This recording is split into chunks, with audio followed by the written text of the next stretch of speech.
Following those reports of heinous killings, we turn our attention now to the political space, and Deputy President William Ruto has stated that he will be highly cautious when it comes to political parties seeking to join his new alliance, claiming that most political parties in the country are sponsored either by President Uhuru Kenyatta or his handshake partner Raila Odinga. Ruto says that his newfound relationship with ANC and Ford Kenya will help push his agenda in Parliament as he announces a partnership in and out of the legislative houses. NTV's senior political affairs reporter Kennedy Mreithi stays on that beat.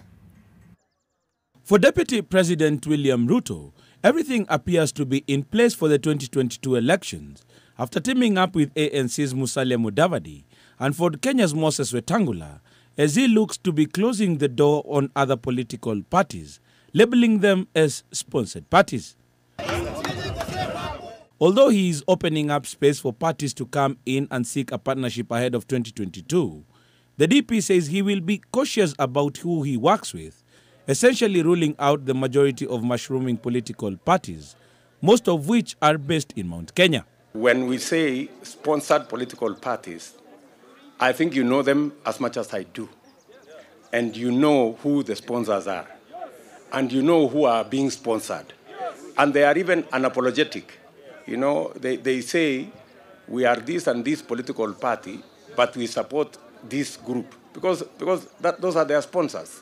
Several new parties, including Kilifi Governor Amason Kingi's Pamoja African Alliance and Eugene Wamala's Democratic Action Party of Kenya, have recently endorsed ODM leader Raila Odinga's candidacy.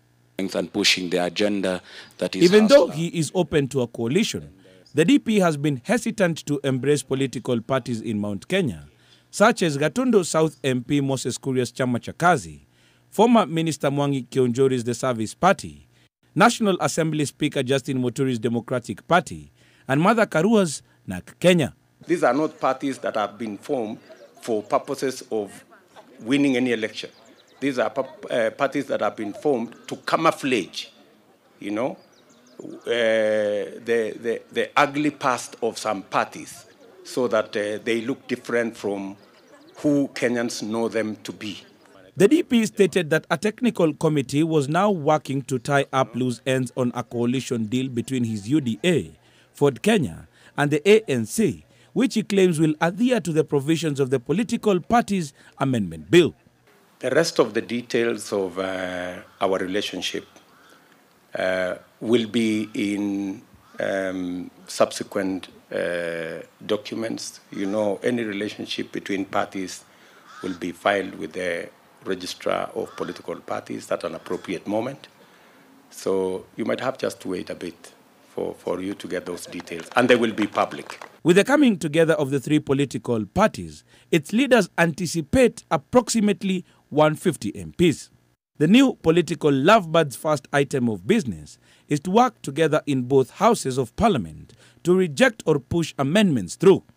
Some of the contentious bills are the Political Parties Bill, which now heads to the Senate and will be debated starting Tuesday, the Election Laws Amendment Bill, the Huduma Bill, the Finance Bill, which contains the 2022-2023 budget estimates, the Petroleum Products Amendment Bill, and the Regulation of Political Parties Act. Sisi tutakuwa ngangari sana huko Senate kuhusu hii maneno ya Regulations of Political Parties Act.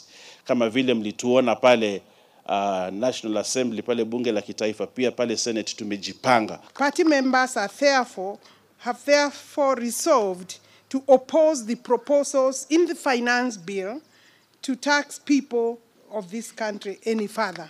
The UDA parliamentary group resolved to introduce amendments to the budget policy statement, to the supplementary budget,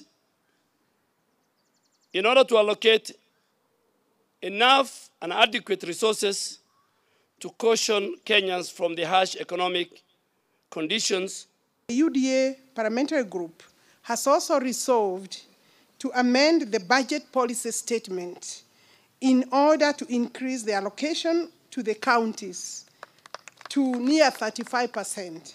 But even now, as DP Ruto now fully opens up to the possibility of creating coalitions ahead of the August elections, he is insistent that his focus will be on those political parties that have faced the wrath of President Uhuru Kenyatta and ODM leader Raila Odinga in the creation of other political parties in the hope of curtailing their powers. Kennedy Muredi, NTV.